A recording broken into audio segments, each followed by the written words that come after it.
800 km au sud de la Havane, Santiago de Cuba. Une ville baignée de vie au rythme des vagues de la mer Caraïbe. Des rues qui dévalent en pente vers la baie. Une rumeur de salsa.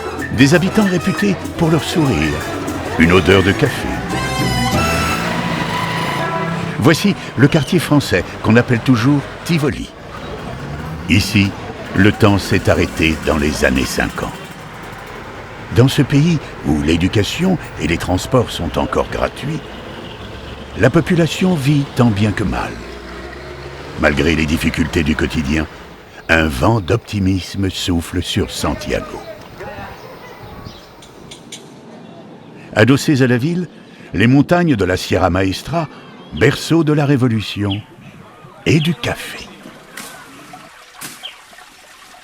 À la place de ces terres en friche, il y avait des grandes plantations françaises, une production d'arabica qui a périclité avec le temps. Alors, pour renouer avec le succès passé et relancer une économie qui a fait jadis la richesse de toute une région, une route du café va bientôt voir le jour. Elle reliera les plantations au grand port de Santiago. Une ressource du café devenue indispensable pour les agriculteurs. Pour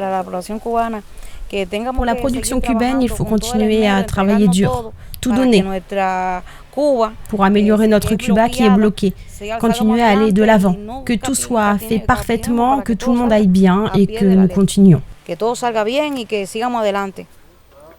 Mais pour accroître sa production, l'État cubain devra compter sur de nouveaux partenaires. Jean-Pierre Blanc est un torréfacteur atypique, un passionné. 20 ans qu'il sillonne l'île en quête des meilleurs arômes.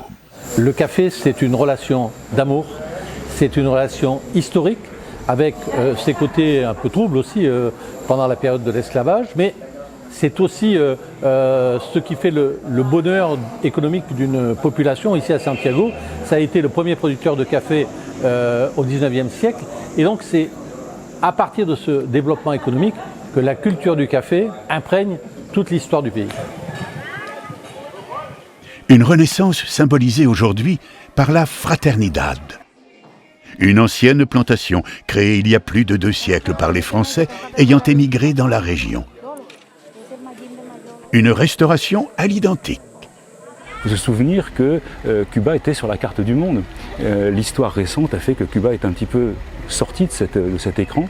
On a oublié, et je pense qu'aujourd'hui, en renouant avec des projets comme ceux-ci, on reconnecte aussi Cuba avec son histoire moins récente, plus ancienne et très appropriée aussi ici par tous les Cubains. Et donc ils sont très fiers de cet héritage français. On est content de partager avec eux dans la région de l'Oriente. Pour redresser ce patrimoine inscrit à l'UNESCO, la Fondation Malongo s'est donné pour objectif de soutenir le développement socio-économique et culturel.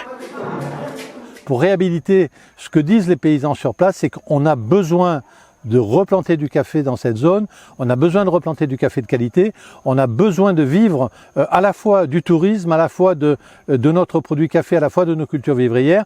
Et le meilleur moyen d'arriver à fixer ces populations sur les lieux qu'ils ont toujours habités, c'est de réhabiliter cette plantation unique.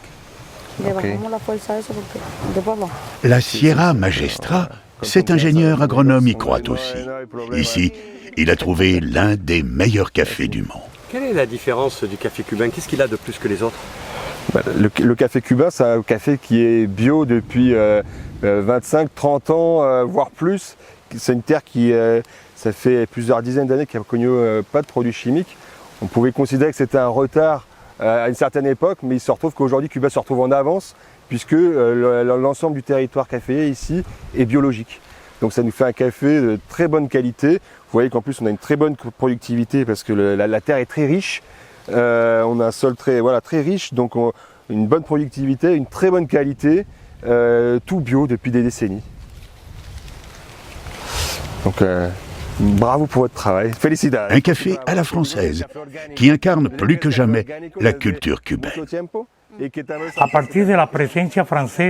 À partir de la présence française dans les montagnes orientales et à la création d'une culture vers la production de café, la création d'un mode de vie unique associé à cette culture, fait que le café arrive rapidement dans la ville de Santiago pour avoir une présence définitive et pour toujours.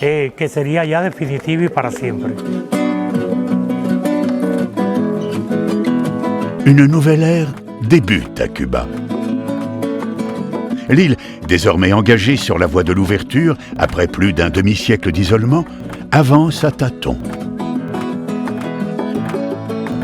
Les Cubains écrivent une nouvelle page de leur histoire. Une transformation, pas à pas. Dans un pays qui veut changer et desserrer un étau qui pèse encore aujourd'hui sur plus d'11 millions d'habitants.